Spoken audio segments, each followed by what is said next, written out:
Hey, what's up guys, welcome back to another video. Today I'm gonna show you how to fix there's a billing problem with family member previous purchase.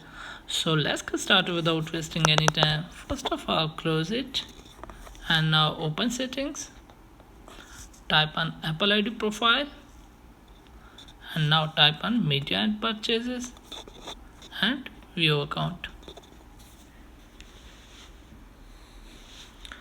Type on country region, type on change country region. Now select your country,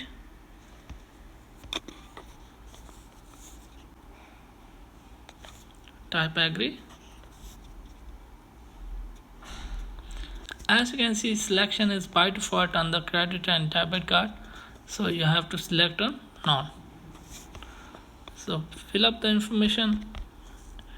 You can fill as a formality. Some country will ask for the zip code. You can search by on the Google by your city name. Tap next. That's it. Go to App Store. Search any app.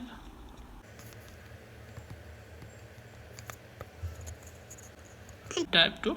If your problem has been fixed, well and good. Otherwise, you have to create a new Apple ID account. That's it. Thanks for watching.